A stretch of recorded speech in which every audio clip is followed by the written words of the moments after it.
Hello friends, welcome back to my channel. आज आम शिंब आलू बेसर बनइबा। ये मैं दुईटी आलू, किसी शिंब और गोटे टमाटो नहीं। ये शिंब और आलू को आम छोट छोट कर काटिक नहीं देखिपुर मुझे शिंब गुड़ी को काटी देछि। आलू गुड़ी को छोट छोट कर काटी नहीं।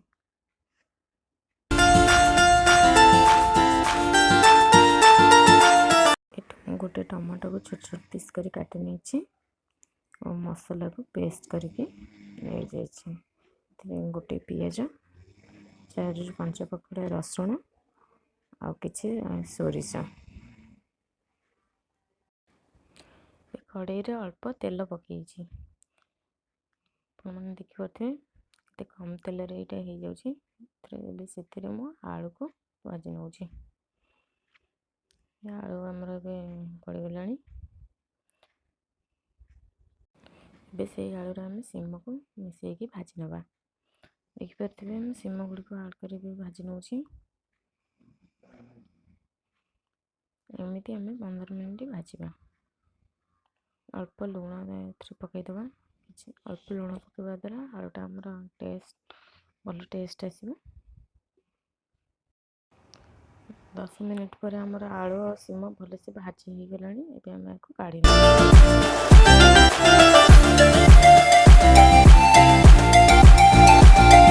से कड़े अल्प तेल नहीं तेल आमर गरम हो गला।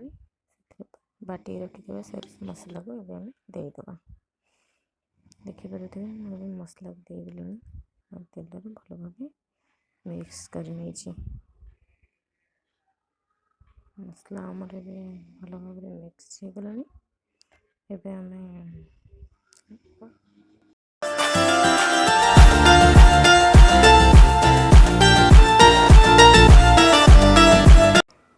से गोटे चमच हलदी गुंड पकेबा। मैंने देखते गोटे चमच हलदी गुंड नहीं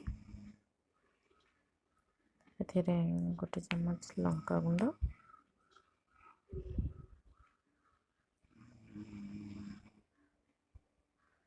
गोटे चमच स्वाद अनुसार लुण आप भल भाव मिक्स कर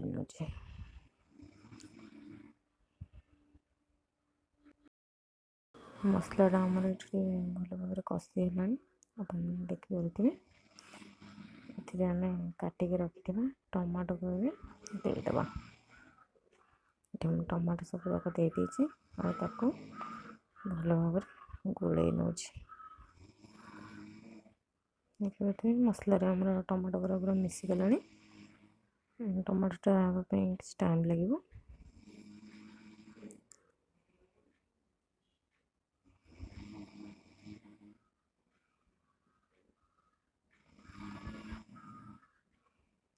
मैंने देखिपे मसलाटा आमर पूरा कषि हो गला। मसलाटा आमर पूरा पूरी कषि हो गला। आम पूर्व सीम आलू को भाजिक रखी आम सीम और आलू को मसला पकईदबा। देखिपे मुझे सीम आलू को मसला आड कर भल भाव मिक्स कर नौ।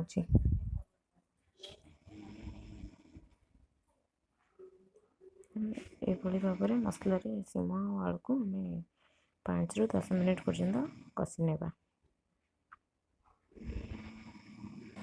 भल भाव सीम आलू को मसला सहित मिक्स कर किसी समय घोड़े छाड़ीदबा। टाइम हो गला देखिए मसला देखते सीम आलू भल भाव कषि हो जाए किसी पानी आम देदेबा।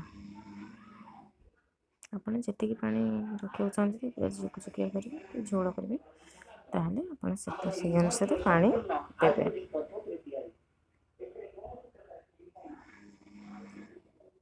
देखिए मुझे पानी देके भल भाव गोल नहीं समय कवर कर छाड़ीदे। 15 मिनट हो गला। ये मुझे काढ़ी देखूँ आपण देखिए भल भाव सीम आलू ଆଳୁଟା ସିଝି ଯାଇଛି। ସିମା ଆଉ ଆଳୁ ବେସର ପ୍ରସ୍ତୁତ ହେଇଗଲାଣି। ଏବେ ଆମେ ୟାକୁ କାଢ଼ି ନେବା ପ୍ଲେଟ୍ରେ।